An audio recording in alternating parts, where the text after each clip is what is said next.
Sea muy bienvenido, bienvenida. Gracias por acompañarnos en una emisión más de Impacto Económico. Estamos iniciando. Mi nombre es Daniel Rosas y estos son los titulares de esta emisión. En nuestro mundo hoy, abriremos en Venezuela porque la presidenta encargada de la nación, Delcy Rodríguez, recalcó que el país avanza en un proceso de peregrinación nacional con el objetivo de alcanzar una Venezuela libre de sanciones. En nuestro espacio de análisis estaremos abordando el panorama económico y social de Brasil de cara a las elecciones. Y en nuestro recorrido digital le contamos, el Reino Unido alcanzará la cifra más alta de personas desempleadas en una década por el conflicto en Oriente Medio, según la prensa. Vamos a iniciar.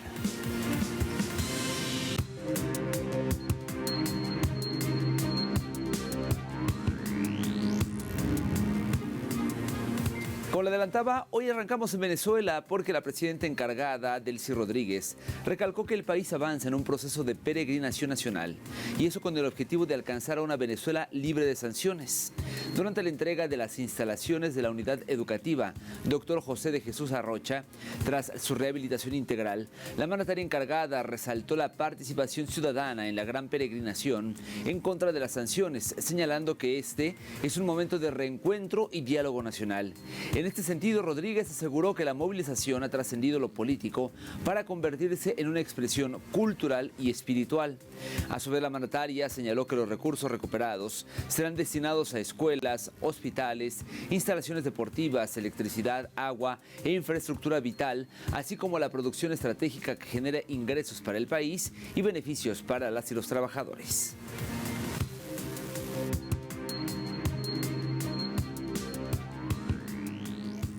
Hermosa como quedó la escuela, muy pero muy bonita. Y yo quiero recalcar, estamos ahorita en un proceso de peregrinación por todo el país, una peregrinación para alcanzar una Venezuela libre de sanciones.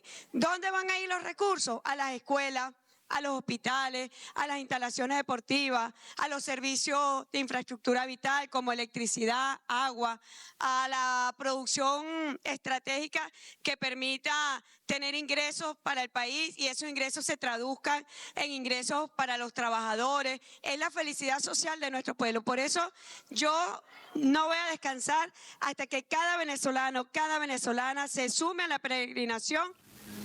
En este mismo sentido, el copresidente de Nicaragua, Daniel Ortega, también exigió el cese de las sanciones que pesan sobre Cuba, Venezuela y la nación centroamericana, las cuales ratificó como un atentado. Vamos a rescatar declaraciones. Suspendan las sanciones que tienen en contra de muchos países, Cuba, Venezuela, Nicaragua. Y paro de contar porque la lista es larga. Y sanciones que sencillamente atentan contra la vida de los ciudadanos, contra la soberanía de los pueblos, contra las leyes internacionales.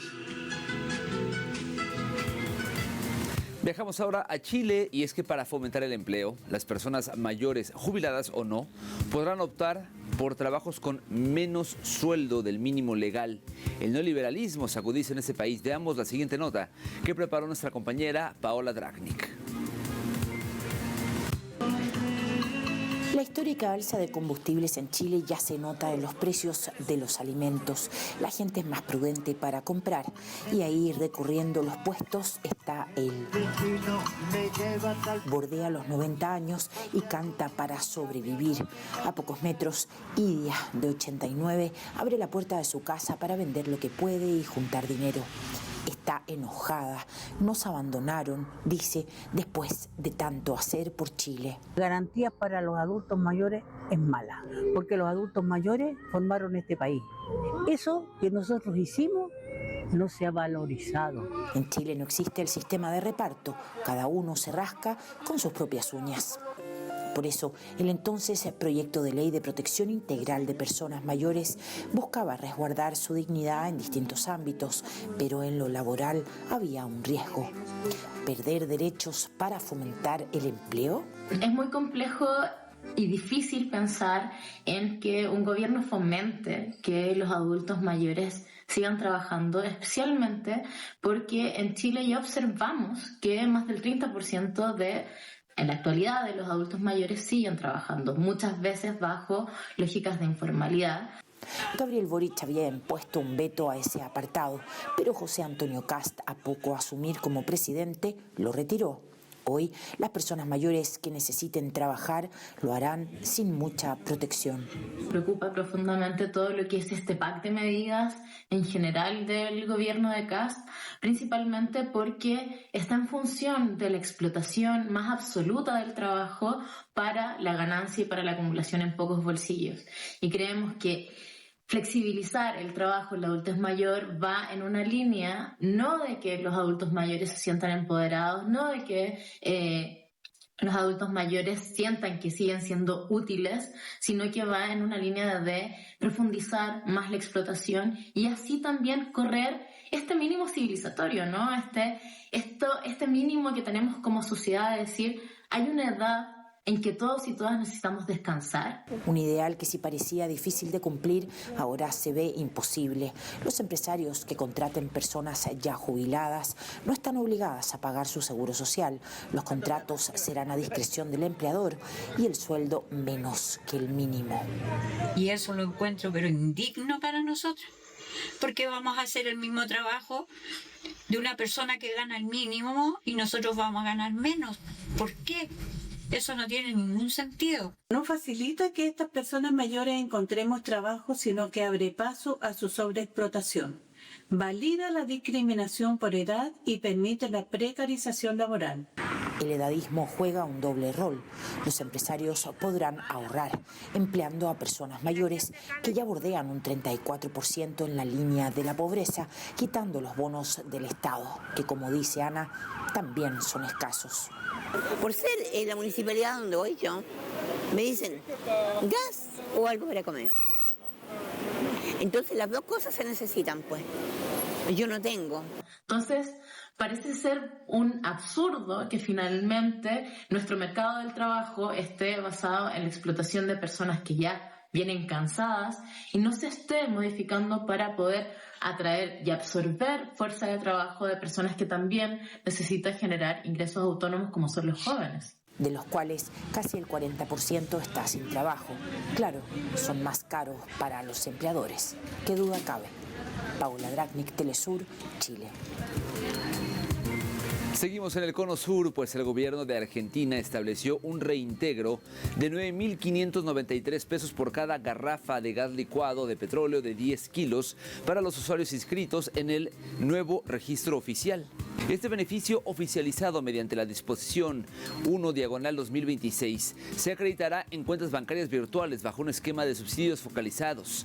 La cobertura será diferenciada según la época del año. Entre el 1 de abril y el 30 de septiembre se reconocerán hasta 2 garrafas mensuales, mientras que el resto del año el subsidio alcanzará una unidad por mes. El nuevo régimen, denominado subsidios energéticos focalizados, reemplaza el programa Hogar y cambia la modalidad de asistencia. El beneficio se aplicará como reintegro luego de la compra. Para acceder es necesario inscribirse en el registro de subsidios energéticos focalizados a través del sitio web oficial. Por su parte, el Banco Nación será el encargado de los pagos digitales, mientras que la Administración Nacional de la Seguridad Social evaluará los ingresos de cada hogar para validar las solicitudes. Finalmente, la normativa aclara que el monto del subsidio podrá ajustarse según la evolución del precio del butano y otros costos de abastecimiento.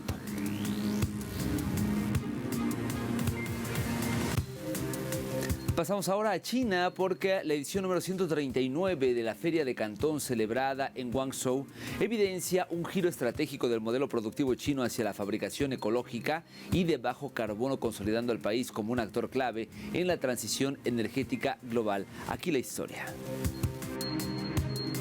Durante la feria, más del 20% de los productos exhibidos son de carácter verde, mientras que más del 60% de las empresas incorporan tecnologías como inteligencia artificial y soluciones sostenibles. Asimismo, entre los principales atractivos se destacan vehículos eléctricos, maquinaria industrial con baterías de litio y equipos de construcción electrificados, que están ganando terreno en los mercados internacionales, especialmente en Europa. Empresas como Sany ya impulsan líneas de producción de excavadoras eléctricas, reflejando una transformación industrial orientada a reducir emisiones y aumentar el valor agregado. De enero a marzo, Sany exportó casi 10.000 excavadoras, con un crecimiento que alcanza el 30%. En Europa, en particular, nuestro crecimiento superó el 50%, donde hay un gran interés en el uso de excavadoras eléctricas. Comenzamos la investigación y el desarrollo de sistemas de energía para maquinaria de construcción eléctrica en 2021. En los primeros años, la producción del departamento estuvo lejos de cubrir su inversión, pero desde principios de este año, los volúmenes de pedidos han experimentado un crecimiento revolucionario. Este cambio también impacta en la cadena productiva, con proveedores que adaptan sus operaciones para abastecer componentes de maquinaria eléctrica, en respuesta a una creciente demanda global. Las cifras respaldan esta tendencia. Las exportaciones chinas de productos ecológicos, como vehículos eléctricos, baterías de litio y tecnologías eólicas, registran aumentos significativos, consolidando un crecimiento sostenido. En un contexto internacional marcado por crisis energéticas y desafíos ambientales, la apuesta de China por tecnologías limpias refuerza su posicionamiento en la economía global, promoviendo un modelo de desarrollo más sostenible y competitivo frente a las limitaciones del paradigma basado en combustibles fósiles. Permítame hacer una primera pausa y al volver como parte de nuestro espacio análisis estaremos abordando el panorama económico y social de Brasil de cara a las elecciones. Volvemos con todos los detalles.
Estamos de vuelta en Impacto Económico y en nuestro espacio de análisis le contaremos cómo se encuentra la economía de Brasil de cara a las próximas elecciones presidenciales.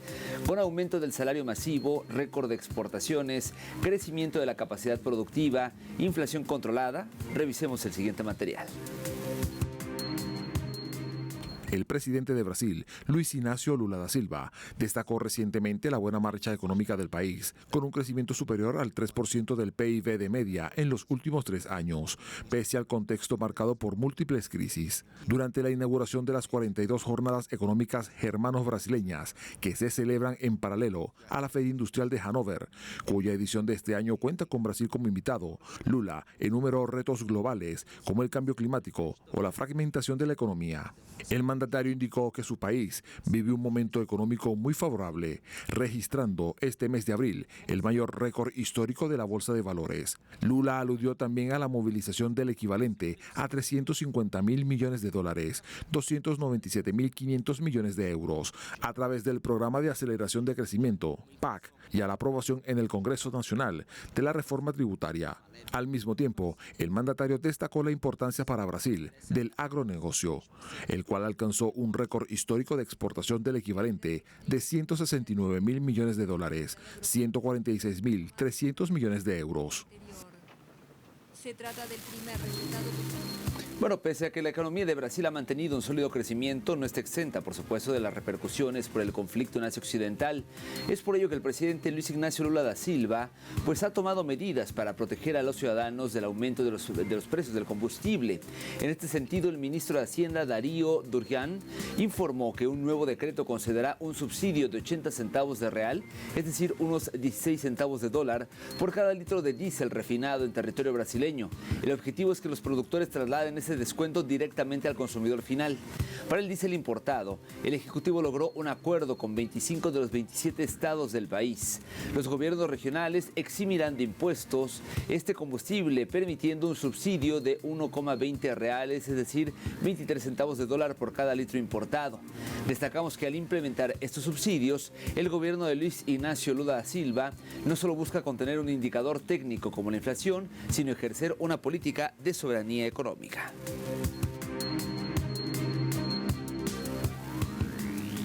Otro dato a destacar son las políticas sociales implementadas por el gobierno de Brasil para proteger a la población, pues el gigante asiático sudamericano logró salir por segunda vez del mapa de la pobreza.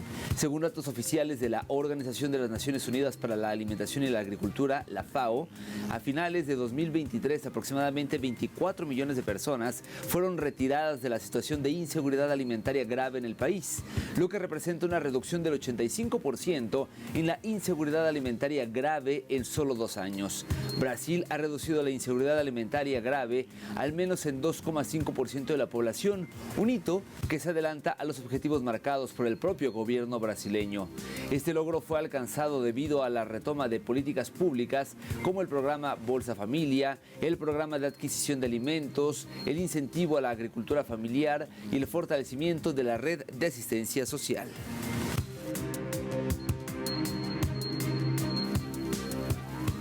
Y por otro lado, avanza en Brasil la lucha por la reducción de la jornada de trabajo con los proyectos que ponen fin a la escalada laboral en donde se trabajan 6 días y se descansa 1. ¿De qué se trata? Revisemos el siguiente material de nuestro corresponsal André Vieira, que nos comparte en él los detalles. Más de 37 millones de trabajadores en Brasil tienen una jornada laboral superior a 40 horas semanales, lo que representa el 74% de los empleos formales, según el gobierno nacional. De estos 14 millones cumplen la escala 6x1, lo que significa un solo día de descanso por 6 días trabajados. Manuela Ferreira es graduada en publicidad, pero trabaja en el mercado de baterías bajo este régimen laboral. Yo creo que esa jornada 6x1 es dura, muy sacrificada. El trabajador casi no tiene tiempo para estar con la familia. Ahora en 2026, año clave para el futuro del país, con elecciones previstas para octubre, el gobierno del presidente Lula da Silva envió el martes al Congreso Nacional un proyecto de enmienda a la Constitución para acabar con esta escala 6x1. Yo trabajé en jornadas de 6x1 durante 5 años de mi vida. Sé muy bien lo que es eso, incluso sin hijos. Yo sufría solo porque tenía un día para mí. Entonces me imagino cómo es la vida, sobre todo de las mujeres que son madres. Miles de ciudadanos de las 5 regiones del país participaron en Brasilia en la Marcha de la Clase Trabajadora, que tuvo como objetivo principal presionar al Congreso Nacional para que aumente el tiempo de descanso de los trabajadores. La actividad fue organizada de forma unificada por las centrales sindicales. Mientras se realizaba la movilización, la Comisión de Constitución y Justicia de la Cámara de los Diputados comenzó a analizar los proyectos que ponen fin a la escala 6x1, pero la oposición bolsonarista pidió vistas del proyecto, lo que postergará esta primera decisión por lo menos 2 semanas. 3 proyectos están en análisis en el Parlamento. El presentado por el gobierno de Lula reduce de 44 a 40 horas semanales y garantiza 2 días de descanso por cada 5 días trabajados. Otro presentado por la diputada Erika Hilton reduce de 6 a 4 el número de días trabajados por semana. Y un tercero presentado por el diputado Reginaldo Lopes fija en 36 horas semanales el límite de la jornada laboral. El presidente Lula da Silva recibió en el Palacio de Planalto una comisión de líderes de las centrales sindicales que le entregaron un documento con 68 exigencias hasta 2030. El mandatario reafirmó la disposición de su gobierno frente a esa reivindicación histórica por la reducción de la jornada laboral. La lucha no termina con eso, la lucha comienza con eso. La lucha no termina por eso, la lucha continúa por eso. No sabemos qué va a pasar en el proceso electoral, no lo sabemos. Pero pase lo que pase, ustedes no pueden abdicar de la sagrada responsabilidad de luchar, luchar y luchar. Los congresistas ahora tienen el desafío de unificar los proyectos presentados y enfrentar el lobby de los empresarios, que resisten a la idea de que sus empleados tengan más tiempo libre. Será una dura batalla en un parlamento dominado por la derecha, pero en un año electoral, oponerse a la reducción de la jornada laboral puede pesar en el cálculo de votos. André Vieira y Sebastián Soto, Telesur, Brasil. Gracias a nuestro compañero André. Momento de hacer una nueva pausa. Al volver como parte de nuestro recorrido digital, hablarnos de Reino Unido, que alcanzará la cifra más alta de personas desempleadas en una década, y eso por el conflicto en Oriente Medio. Volvemos con detalles.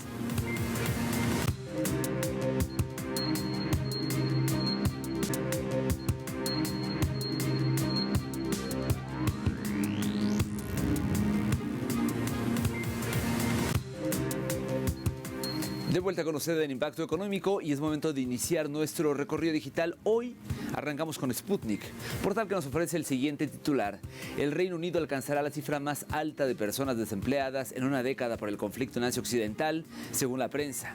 De acuerdo con el portal, cita este portal al periódico The Telegraph, y en él se menciona que la tasa de desempleo aumentará del 5,2% previo al conflicto al 5,8% en 2026, alcanzando niveles no vistos desde el año 2014, mientras que las proyecciones apuntan a que el número de personas sin empleo crecerá de 1,87 millones a más de 2,1 millones para el próximo año. Resaltó que el crecimiento económico se estancará durante el segundo y tercer trimestres del 2026, acercando al país a una posible recesión técnica. Se destaca que el nivel de vida podría caer un 0,3% en 2026 debido a la inflación que supera el crecimiento salarial, y afirmó que a pesar de que el Producto Interno Bruto mostró un crecimiento del 0,5% en los 3 meses hasta febrero, las perspectivas se han deteriorado tras el estallido del conflicto, lo que podría frenar la recuperación económica y aumentar la presión sobre el gobierno.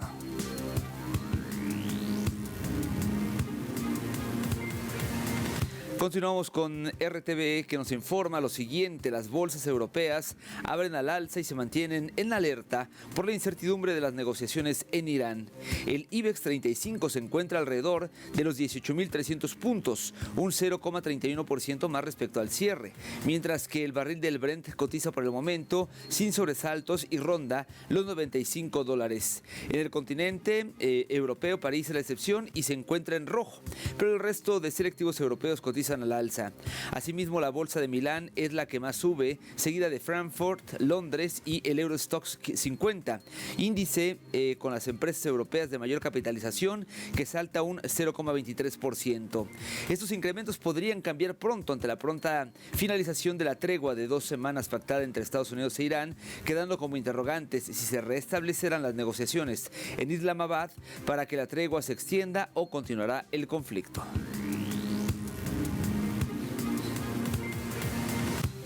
Y para cerrar, lo hacemos con el portal de TV Bricks, que reseña que India y Sudáfrica buscan expandir relaciones comerciales en la zona económica especial.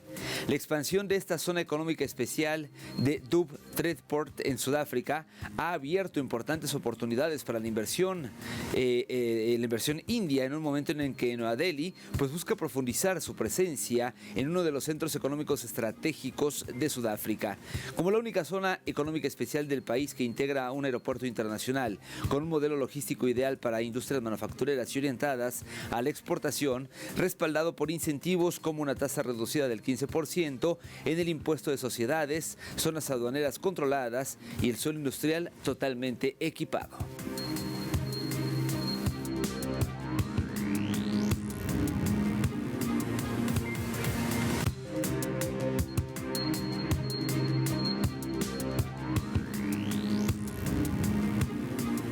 Vamos ahora a revisar cómo se encuentran los precios del petróleo. El West Texas Intermediate marcó un precio de $88.33 y esto representa una caída de $1.28. En el caso del barril del Brent de referencia en Europa, su precio se ubica en $94.58, una caída de 90 centavos del billete verde, mientras que el crudo promediado por la OPEP marcó un precio de $97.74, cayendo también 1,86.